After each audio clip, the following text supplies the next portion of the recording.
Bismillah. Innal hamdalillah nahmaduhu wa nasta'inuhu wa nastaghfiruhu wa nastahdihi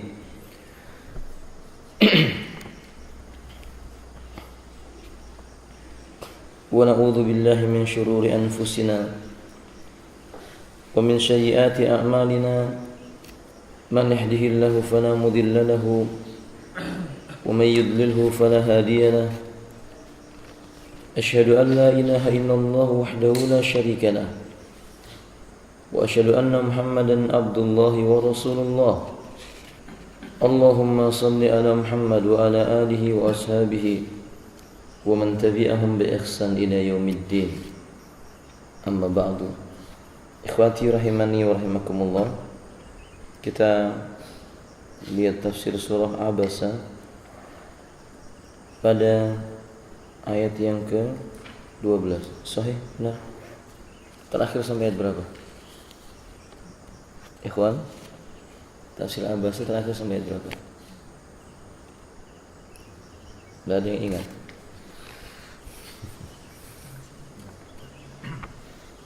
Baik, kita ulang kepada ayat yang ke-8 dan 10.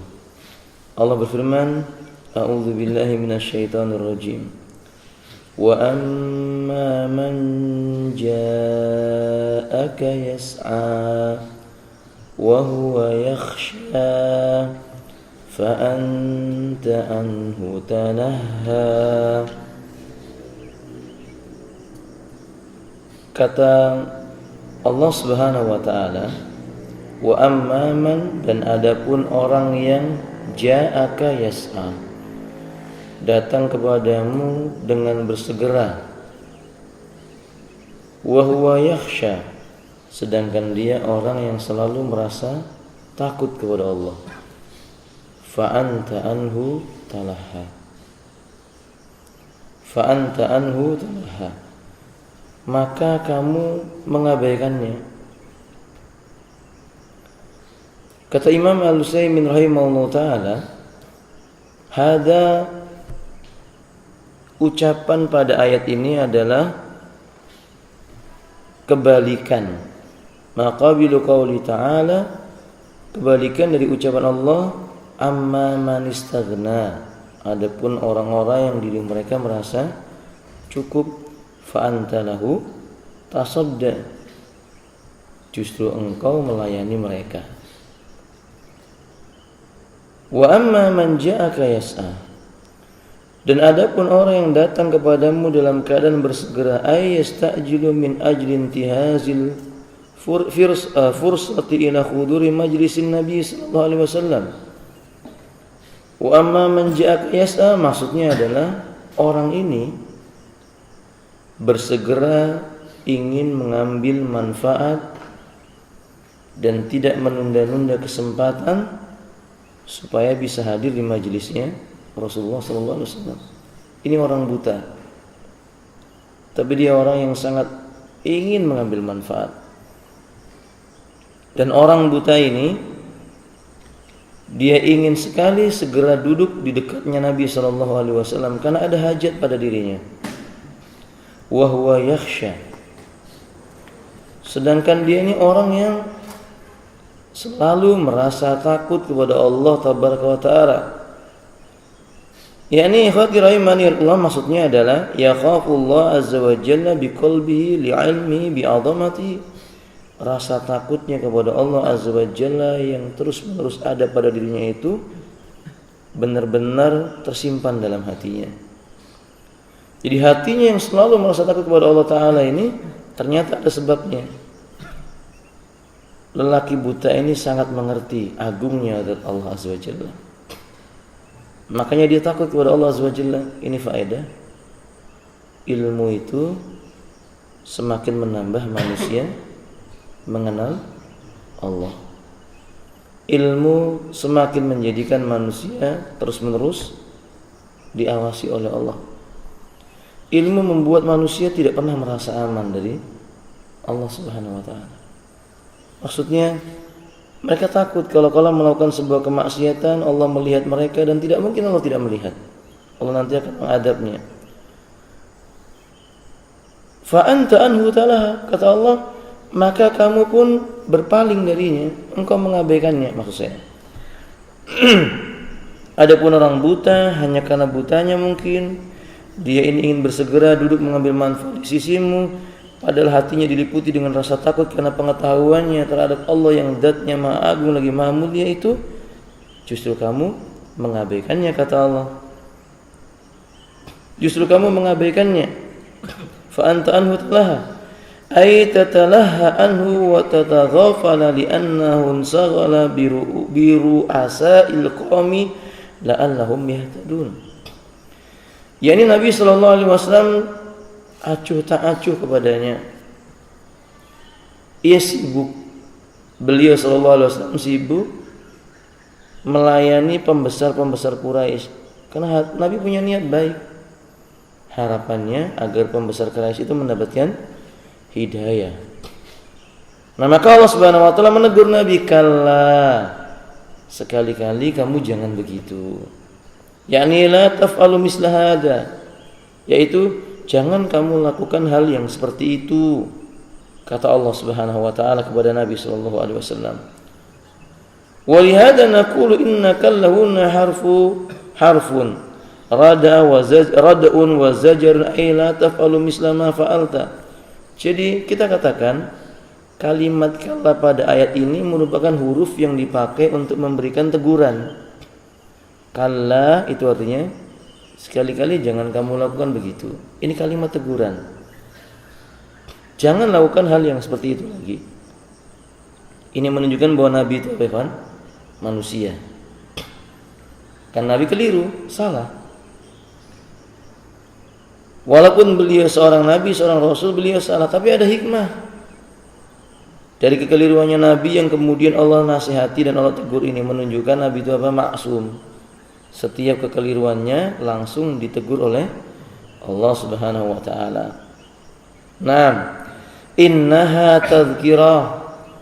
Sesungguhnya Quran itu atau ajaran Rabbmu itu, inna, sesungguhnya dia ajaran yang datang dari Rabbmu itu tadhkirah, merupakan suatu bentuk peringatan kepada manusia.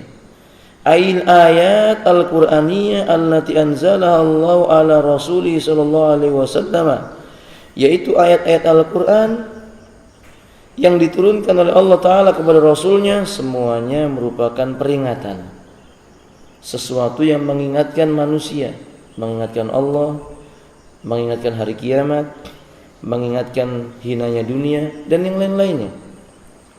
Tadhkirah, apa itu tadhkirah? Peringatan atau merupakan sesuatu yang mengingatkan, yakni tudzakirul insan bima yanfa'uhu wa tahassuhu alaihi. Sesuatu yang mengingatkan manusia hal-hal yang bisa mendatangkan manfaat baginya, mengingatkan manusia kepada perkara yang bisa mendatangkan manfaat baginya.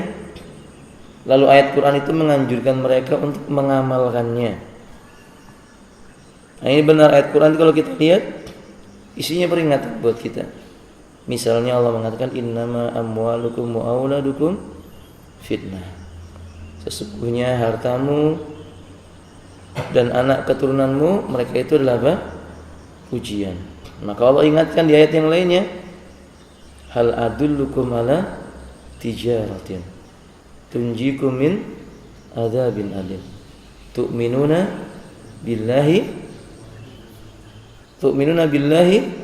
wa rasulihi wa tujahiduna fi sabilillah bi amwalikum wa anfusikum. Allah ingatkan, maukah aku tunjukkan kepada kalian suatu bentuk perdagangan yang bisa menyelamatkan kalian dari api neraka. Ini kan keuntungannya kalian masuk surga. Berimanlah kepada Allah, kepada Rasulnya. Lalu kata Allah, adapun dengan hartamu kamu berjihad, adapun dengan nyawamu kamu berjihad. Diingatkan di kehidupan dunia itu tujuannya untuk apa, ya kawan? Bersungguh-sungguh. Nabi dalam riwayat Imam Muslim mengatakan, annal islama la yudraku birahatil jismi. Islam itu tidak diperoleh dengan apa?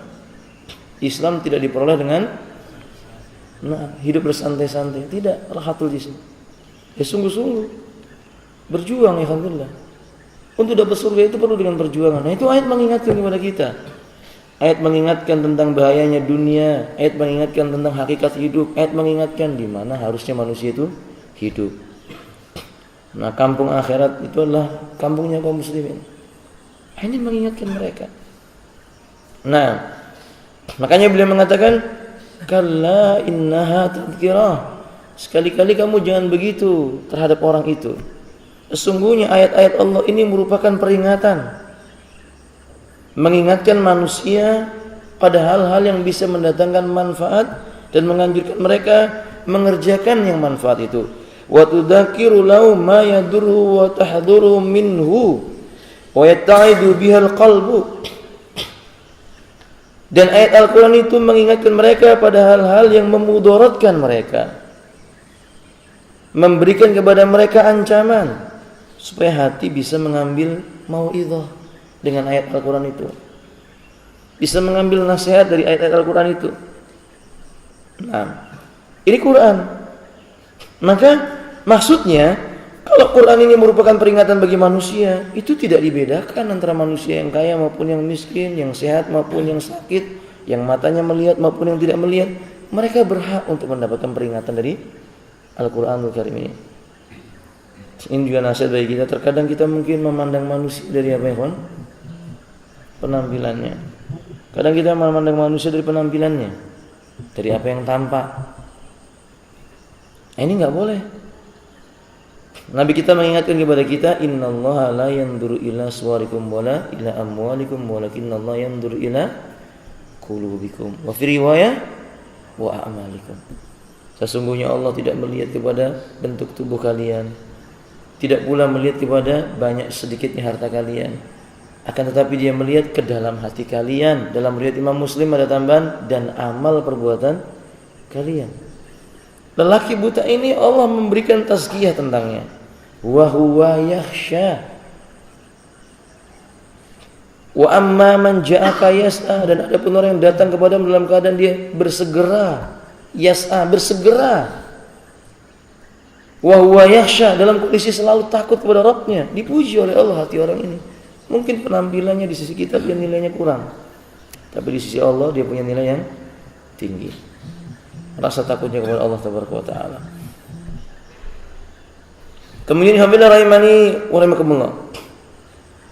Selanjutnya Al-Imam Al-Utsaimin menyebutkan, faman syaa'a dzakara. Allah mengatakan, faman syaa'a dzakara. Maka siapa yang dia mau, tentu dia akan memperhatikan ayat Quran. Ayat Quran itu peringatan. Nah, siapa yang mau mengambil ayat Quran itu menjadi peringatan, dia akan memperhatikan. Dalam ayat yang lainnya Allah mengatakan, wa qulil haqqu mir rabbikum. Katakanlah hai Muhammad, kebenaran itu kan datangnya dari Rabbmu. Faman syaa'a falyu'min wa man syaa'a falyakfur. Maka barang siapa yang dia mau menghendaki beriman dengannya, dia akan beriman. Dan barang siapa yang dia menghendaki kafir, maka dia akan kafir. Biarkan saja dia kafir. Maksudnya apabila rahimanillah, maka manusia itu dilihat, ada yang condong kepada kebenaran dan butuh kebenaran, ada yang enggak. Jadi jangan sibukkan dengan orang yang tidak butuh dengan kebenaran. Kadang kita sibuk dengan mereka, berusaha ini, berusaha begitu. Yang butuh dengan kebenaran kita tinggalkan. Kan ini salah satu tipu dayanya apa? Syaitan kepada anak Adam, bukan kepada Nabi ya. Kalau Nabi SAW ini justru hikmah bagi kita, bahwa kita nggak boleh mendakwai manusia itu melihat apa? Penampilan fisiknya, tidak. Kita kalau mendakwai manusia itu yang membuahkan kebaikan. Kita ingin supaya diri kita ini masuk surga dengan apa yang kita dakwahkan. Kalau kita mendakwai orang yang tidak mau didakwai, 10 tahun kita buang masa. Wal as innal insana lafi, demi masa manusia itu benar-benar apa? Merugi. Coba kalau seandainya kita mendakwai orang yang mau kebenaran. Istri kita ingin kebenaran, kita sampaikan, 10 tahun kita sampaikan. Nanti dia akan ajarkan kepada anaknya, berbuah. Itu dakwah. Faman syaa'a falyu'min wa man syaa'a falyakfur. Allah mengatakan, faman syaa'a dzakara. Maka barang siapa yang mau menghendaki mengambil Quran sebagai peringatan, maka dia akan mengambil perhatian dengannya. Ai faman syaa'a dzakara ma nazala minal mau'izati fata'id. Siapa saja yang ingin mengambil mau'izah dari apa yang datang dari ayat Allah, dia akan ambil sebagai mau'izah, nasihat. Wa man syaa'a lam yatta'id. Dan barang siapa yang dia tidak mau mengambilnya, ya pasti dia tidak akan mengambilnya. Tadi seperti yang saya sebutkan dalam surah Al-Kahfi ayat yang ke-29, wa qulil haqqu mir rabbikum faman syaa'a falyu'min wa man syaa'a falyakfur. Lalu kata Al-Imam Al-Utsaimin, perhatikan, fallahu ja'ala lil insanil khiyar. Dari sini kita bisa mengambil perhatian bahwa ternyata Allah menciptakan bagi manusia itu ada sebuah pilihan. Manusia diciptakan oleh Allah Subhanahu wa taala, maka manusia itu diberikan pilihan. Qadran baina ayyumin wa yakfur. Pilihan yang dia mau dan dia mampu, dia sanggup. Apa itu? Mau beriman atau mau kafir. Faman syaa'a falyu'min, barang siapa yang mau beriman maka silakan dia beriman. Wa man syaa'a falyakfur, dan barang siapa yang dia mau kufur, biarkan dia kufur. Maksudnya Allah sudah berikan kepadanya dua jalan. Ini secara takdir. Secara takdir bahwa manusia telah diberikan oleh Allah dua buah jalan. Jalan beriman dan jalan apa? Kekafiran. Lalu kata beliau selanjutnya, amma syar'an, adapun secara hukum syariat, fa innahu la yarda li ibadil kufra.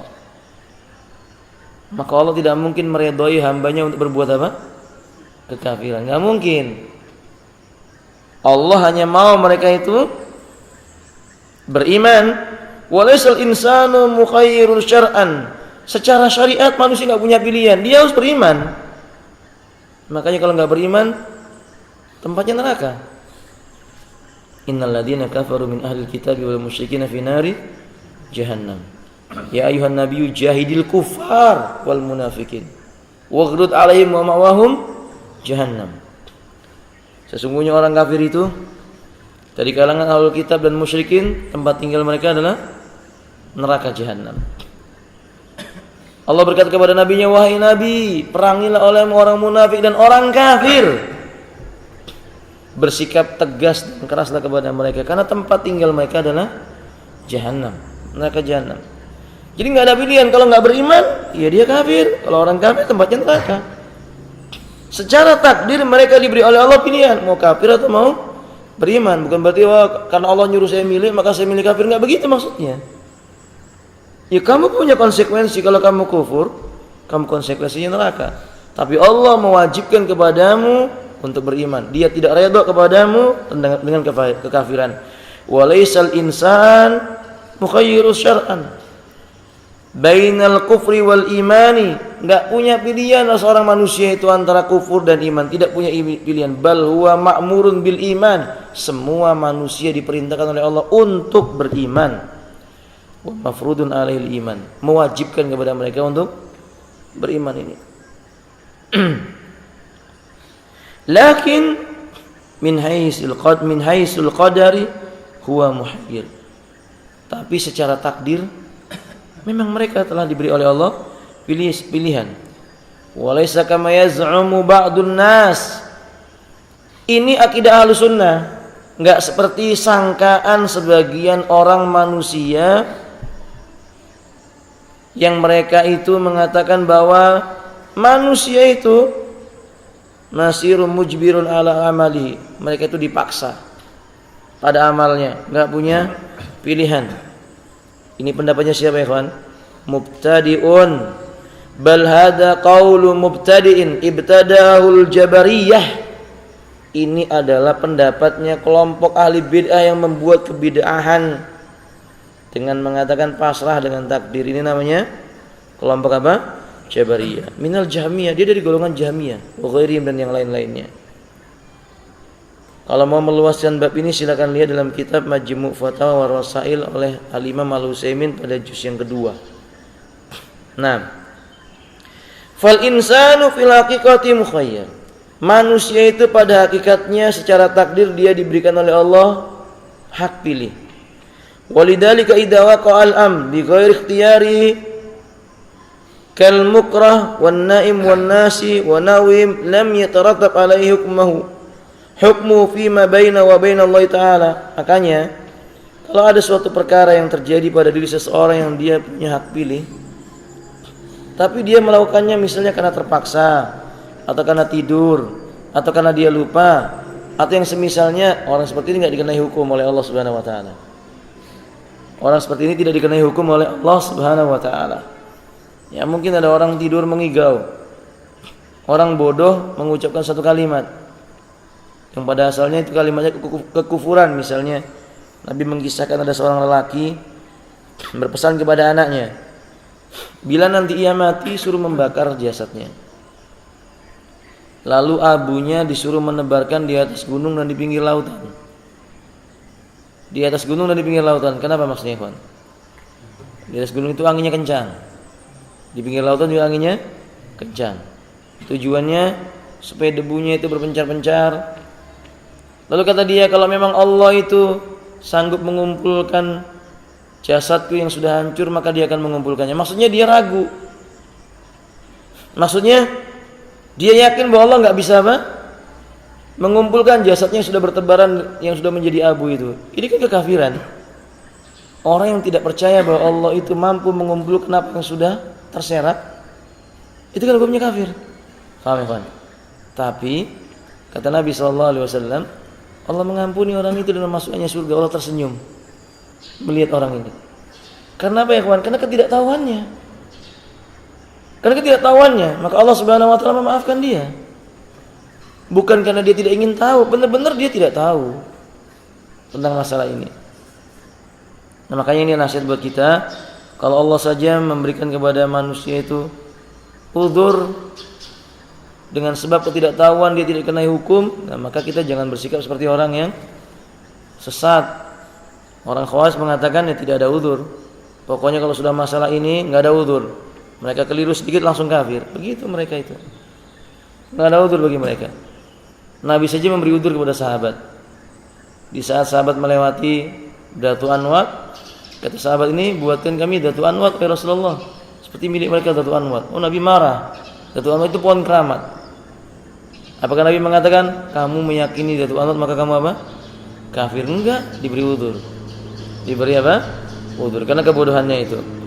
Wallahu a'lam bishawab. Abati khabila rahimanillah, manusia punya hak untuk apa? Memilih, kecuali dia dipaksa dan sebagainya. Faman syaa'a dzakarah, maka barang siapa yang dia mau, dia akan mengambil peringatan itu. Ai dzakara ma nazzala minal wahyi fatta'id bihi. Yani barang siapa yang dia mau mengambil peringatan dari wahyunya Allah, dia akan jadikan itu nasihat buatnya. Wa man sa'alam yadhkuruhu. Barang siapa yang dia tidak mau, ya dia memang tidak akan menjadikan nasihat baginya.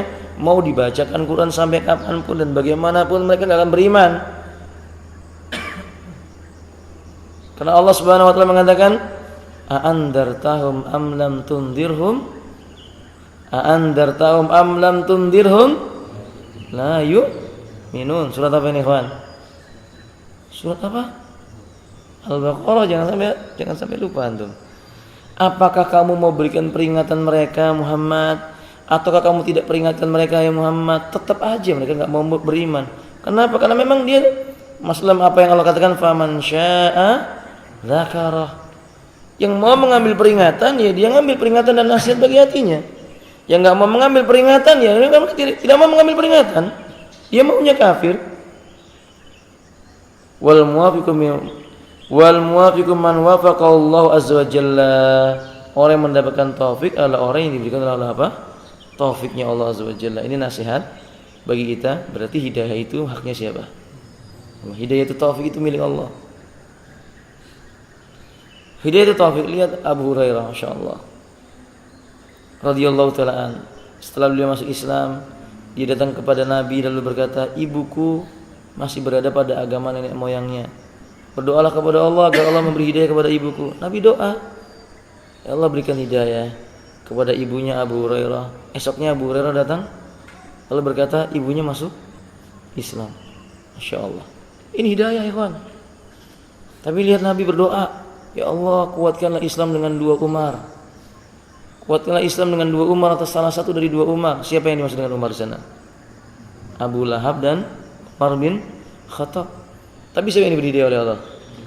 Cuman Umar, Abu Lahab enggak. Padahal secara kekerabatan Abu Lahab lebih dekat dengan siapa? Nabi. Lebih dekat. Abu Lahab itu masih termasuk apa? Pamannya Nabi. Fahim ikhwan? Nah, tapi lihat, sedangkan bukannya paman, Abu Lahab ini besannya Nabi. Abu Lahab termasuk besannya Nabi. Anaknya Abu Lahab itu menikah dengan anaknya Rasulullah. Lihat Abu Jahal. Abu Jahal masih pamannya Nabi. Tapi lihat, hidayah tidak datang kepada mereka. Yang lebih dekat lagi kepada Nabi siapa, ikhwan? Abu Thalib. Enggak diberi oleh Allah hidayah itu taufik. Karena memang itu hidayah haknya Allah Subhanahu wa taala. Sehingga antum jangan heran, kadang seorang dai keluarganya yang enggak dapat hidayah. Belum maksudnya. Dia bicara sekian banyak pembicaraan, ya keluarganya ya sudah, yang penting kamu lakukan yang kamu mau dan saya lakukan apa yang saya mau. Kadang begitu. Tapi ketika dia bicara kepada orang lain menjadi sebab, dengan sebab dia orang lain mendapat apa? Hidayah. Begitulah haknya Allah Subhanahu wa taala. Faman syaa'a dzakara. Dalam ayat ini faman syaa'a falyu'min wa man syaa'a falyakfur. Fi suhufin mukarramah marfu'atin mutahhara. Fi suhufin mukarramah. Ini terdapat di dalam kitab yang dimuliakan. Marfu'atin mutahhara, yang ditinggikan lagi disucikan. Apa maksudnya? Ai anna hadza dzikra, peringatan ini. Apa itu peringatan? Quran. Inna nahnu nazzalna dzikra. Sesungguhnya kami yang menurunkan adzikra. Jadi nama lain Al-Qur'an itu apa, ikhwan? Adzikra. Inna ay anna hadza dzikra alladzi tadammanat hadhil ayat fi suhufin mukarramah marfu'atin mutahharah mu'azzamatun indallahi. Ya, ini Al-Qur'an ini yang Allah Subhanahu wa taala sebutkan dalam ayat fi suhufin mukarramah marfu'atin mutahharah, menunjukkan bahwa Al-Qur'an ini agung kedudukannya di sisi Allah tabaraka wa taala. Agung di sisi Allah tabaraka wa taala, ya. Dia terdapat pada suhuf. Suhuf itu jamak dari wasuhuf jam'u sahaif. Ya, jamaknya apa? Jamak dari sahaif. Wasahaif jam'un sahifah. Sahaif jamak daripada sahifah. Sahifah jamaknya adalah sahaif. Sahaif jamaknya adalah suhuf. Naam. Wa hiya ma yaktubu fil qaul, ma yuktabu fil qaul, sesuatu yang dituliskan perkataan di dalamnya namanya suhuf. Sesuatu yang dituliskan perkataan di dalamnya maka disebut dengan suhuf. Lembaran-lembaran. Jangan samakan dengan lembaran yang ada di dunia ini. Nah, Al-Qur'an itu terdapat pada suhufun mukarramah. Lembaran-lembaran yang mulia di sisi Allah tabaraka wa taala. Di dalam ayat yang lainnya Allah mengatakan bi aidi safarah. Ada pada tangan-tangannya safarah. Siapa safarah? Al-malaikah. Mereka adalah malaikatnya Allah Subhanahu wa taala. Wa summu safaratun li'annahum katabatun ma'khudatun minas safar aw minas safri wa huwal kitab. Disebut dengan safara. Kenapa disebut dengan safara, Alhamdulillah? Disebabkan tugas mereka itu adalah menulis. Diambil dari kata-kata as-safar. As-safu, yakni artinya buku. Seperti yang disebutkan dalam firman Allah Subhanahu wa taala surah Al-Jum'ah, kama salil himari yahmilu asfara. Permisalan mereka itu seperti keledai yang membawa lembaran-lembaran. Berarti safar itu artinya apa? Lembaran. Asfar jamaknya. Nah, ini Quran terdapat di sana. Inilah Quran yang tidak pernah disentuh kecuali orang yang disucikan oleh Allah Taala. Adapun ada ayat yang bunyi apa namanya? La yamassu ilal mutahharin, itu yaitu ini. Tidak menyentuhnya kecuali orang yang disucikan oleh Allah Ta'ala. Mutahharun itu yang disucikan. Gak mungkin manusia. Gak mungkin manusia disebut dengan mutahharun itu gak mungkin manusia. Pasti dia siapa? Malaikat. Jadi bukan Quran yang kita pegang ini. Karena sebagian orang berdalil dengan ayat ini, lalu berkata gak boleh, gak berwudu menyentuh Quran. Faham? Mutahharun dalam ayat itu adalah malaikat. Kalau manusia bukan mutahharun pasti ayatnya mutatahhirin atau mutatahhirun. Bukan mutahharun. Faham? Nah, demikian. Wallahu a'lam bishawab. Sampai di sini dulu Bapak. Kita akan lanjutkan pada pertemuan yang berikutnya insyaallah. Masih pada ayat bi aidi safara. Nah, kita akan jelaskan insyaallah. Baik, barakallahu. Ada pertanyaan sebelum itu tuh? Bagaimana jika ada seseorang yang mengatakan dirinya seorang muslim, namun dia tidak menjalankan sama sekali syariat Islam, dan secara zahir belum terlihat adanya keinginan untuk belajar Islam. Orang yang seperti ini melakukan sebuah perbuatan dosa yang sangat besar. Karena dalam Islam ada beberapa hal yang bisa membatalkan keislaman seseorang. Di antaranya adalah al-i'rad an dinil Islam, berpaling dari mempelajari agama Islam. Ada orang yang sudah mengetahui Islam itu benar. Secara umum orang tahu Islam itu apa? Benar. Tapi dia tidak mau mencari tahu tentang Islam. Atau ada orang yang mengetahui agama Islam, lalu ada agama Islam itu dijelek-jelekan. Dia tidak mau tahu tentang apa itu Islam. Ini namanya berpaling dari ajaran Islam. Nah, dua keadaannya. Satu karena sebab dikuasai hawa nafsunya, dua karena memang dia benci dengan Islam. Yang kedua jelas kafir. Sedangkan yang pertama harus dihilangkan dulu syubhatnya. Kenapa dia dikuasai oleh hawa nafsunya? Diberikan nasihat kepadanya, diarahkan dia, belum bisa dikafirkan. Karena Allah mengatakan dalam Al-Quran, walladzina kafaru amma undiru mu'ridun. Adapun orang kafir itu adalah ketika diberikan peringatan kepada mereka, mereka berpaling. Jadi kita katakan kafir setelah ditegakkan apa? Nasihat dan peringatan. Nasihati dulu, diajak dulu kepada Islam. Tidak bisa kita hukumi langsung sebagai orang yang kafir, tidak bisa. Begitu. Berarti orang tersebut terkena dosa yang dikatakan oleh para ulama namanya kufrun duna kufrin. Hampir kafir orang ini, walaupun belum kafir. Kecuali kita tahu sudah ditegakkan nasihat lalu dia berkata saya nggak mau belajar Islam dan nggak mau melaksanakan Islam loh. Kita tinggalnya di negeri Pancasila. Dasar hukumnya apa? Undang-Undang Dasar 45, nggak perlu lagi dengan ajaran Islam. Nah, orang ini kafir. Paham? Jadi kalau ada orang mengatakan kita kan tinggalnya di negeri Pancasila, Undang-Undang Dasar 45 sebagai dasar hukumnya. Tapi diberi nasihat atau tidak? Itu bukan ajaran dari Rabb kita. Dinasihati lalu dia sadar, dia nggak bisa dikafirkan karena kebodohannya. Demikian saudara. Wallahu a'lam bishawab. Hidayatul irsyad itu setiap manusia diberi oleh Allah Subhanahu wa taala untuk hidayatul irsyad. Orang mukmin maksudnya. Hidayatul irsyad. Seperti misalnya atau sering disebut dengan sebutan hidayatul dilalah. Menunjukkan kebenaran. Hidayatul dilalah atau hidayatul irsyad itu adalah menunjukkan kepada kebenaran, bukan memasukkan kepada kebenaran. Faham? Anda bertemu dengan orang yang tidak bisa baca Quran, lalu Anda ajari, kalau garisnya di atas ini bacanya A, Pak. Kalau garisnya di bawah dibaca I. Kalau garisnya di depan, kata orang Banjar di depan gitu ya, maka dummah. Ini alif fathah, alif di atas A, alif di bawah I, alif di depan U misalnya begitu. Nah ini namanya hidayah apa? Irsyad. Hidayah terirsyad.